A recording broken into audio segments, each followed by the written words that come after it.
It is very difficult to be extremely moral when you have hunger pangs in your stomach and you have an enormous debt burden on your back. Not possible, friends. Not possible, ladies and gentlemen. So as a doctor, stepping aside the romantic world, stepping aside the world of the superheroes, stepping outside the imaginary constructs in which we have saviors coming to us from behind clouds, even for a few minutes, wake up into the crude, harsh reality in which the young doctors of this country are being pushed into. We need your help.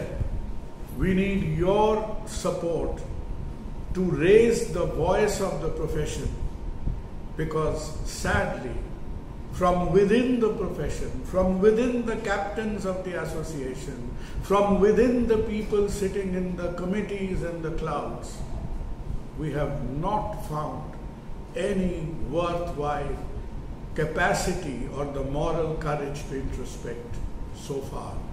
We need you today. In this Doctor's Day, the doctors need you as much you need a doctor.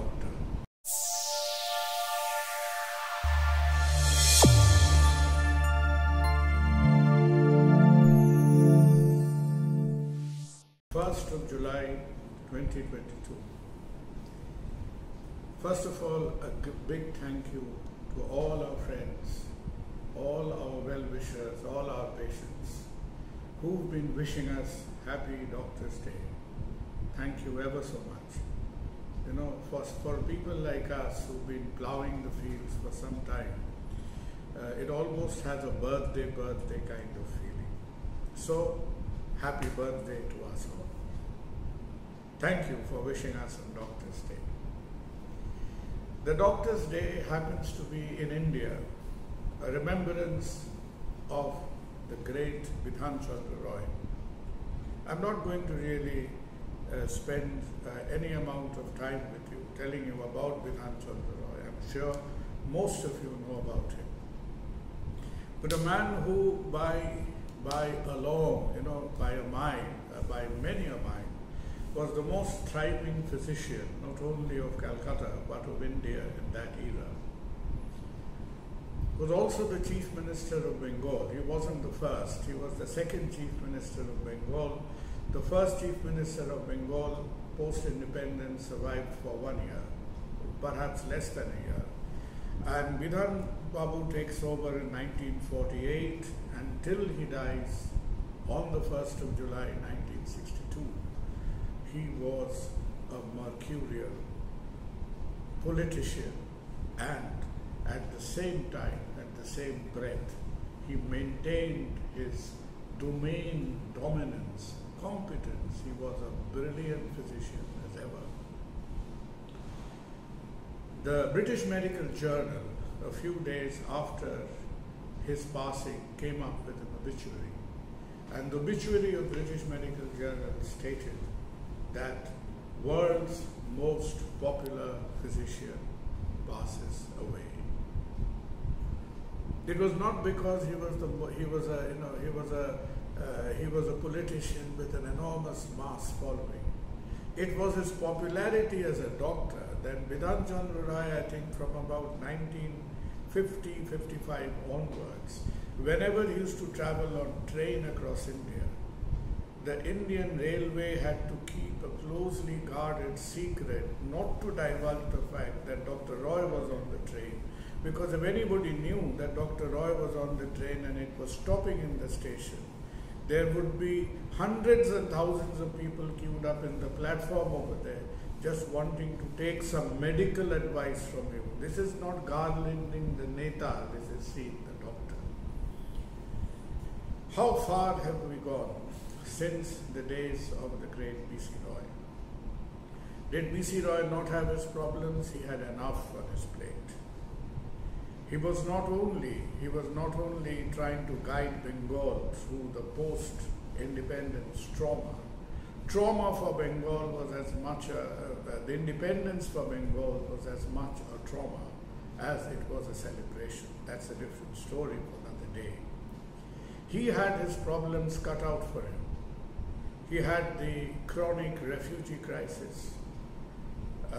Nehru wasn't really very sympathetic towards the refugee crisis of Bengal at all.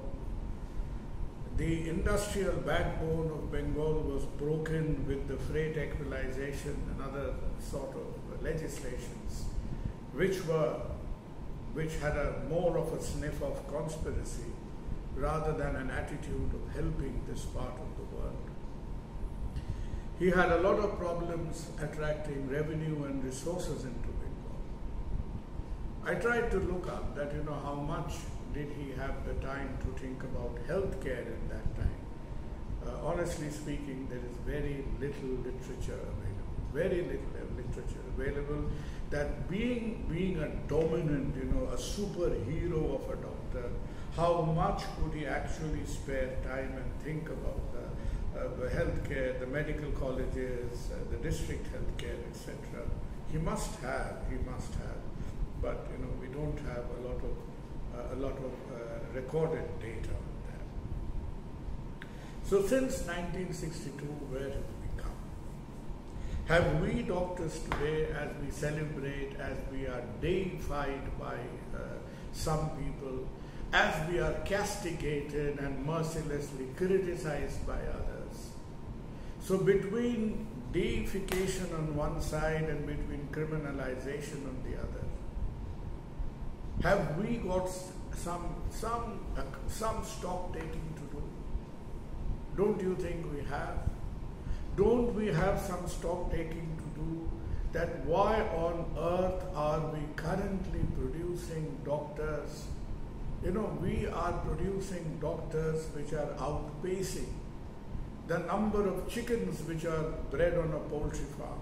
And why are we doing it? Because 60-65% of the seats have been handed over to the private medical colleges, who are simply exploiting a time-expired public perception that doctors live in a world of milk and honey, and people are paying an arm and a leg to get into this profession, where already we have more doctors than we need.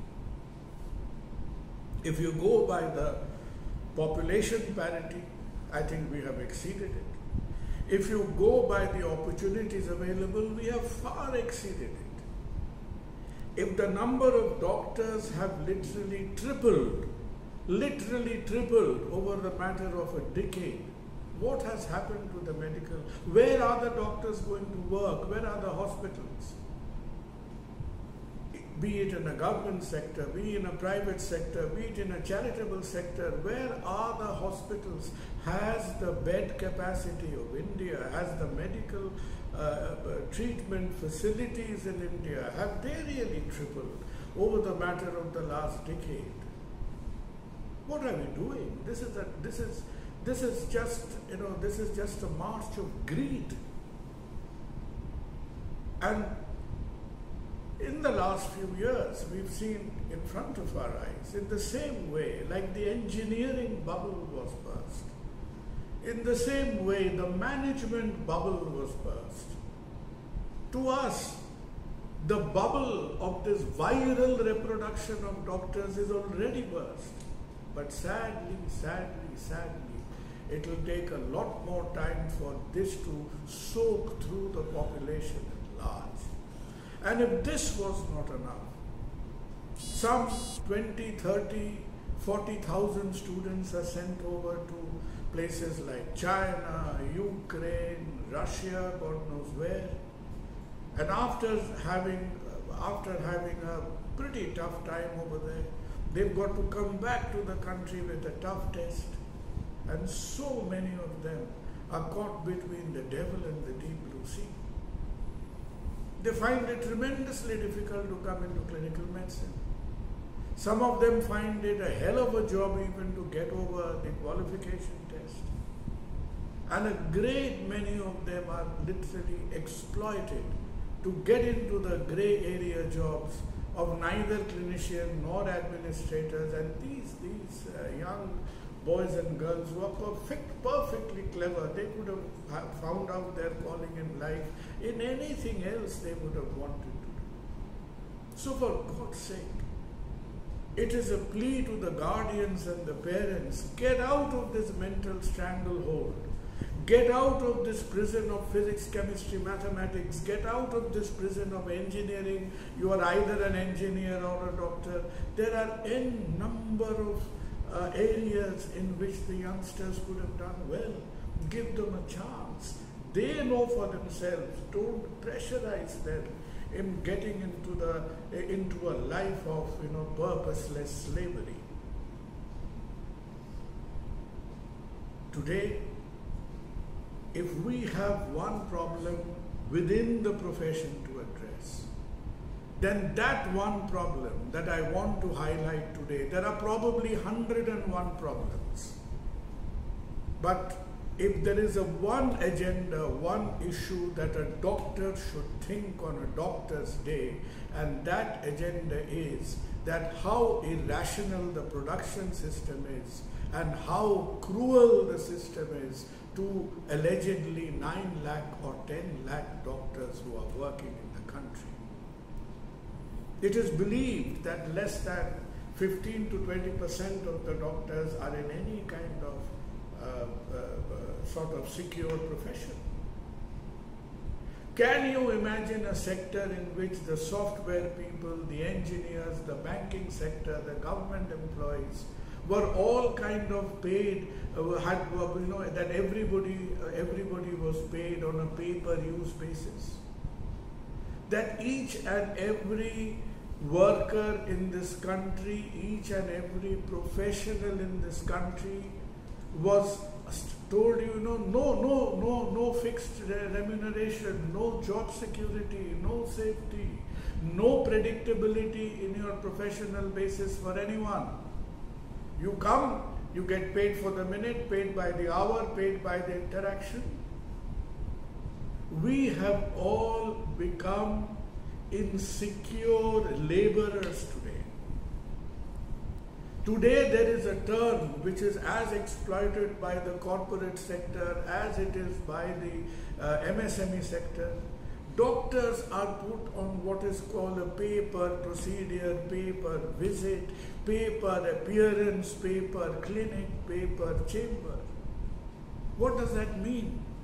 That means there is a criminal pressure. There is a criminal pressure on the young ones. First of all, they have no stable income.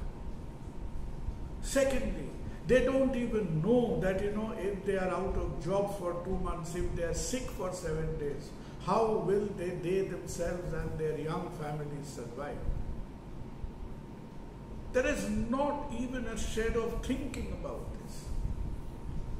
They are tempted, they are eternally tempted. You come, you see more patients, you do more operation, you run between more hospitals, you run between more clinics. And allegedly in that way the income multiplies.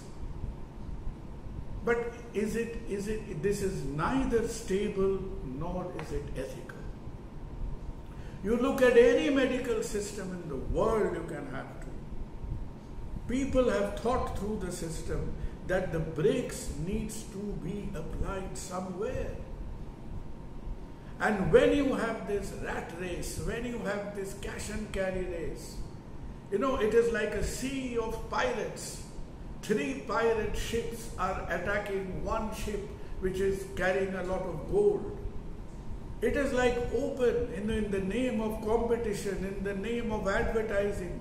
It is naked, open warfare out over there. We will not be exaggerating to see this is what I call professional cannibalism going out there. And today's young ones, today's young generations are being made to believe that this is the way a profession should work.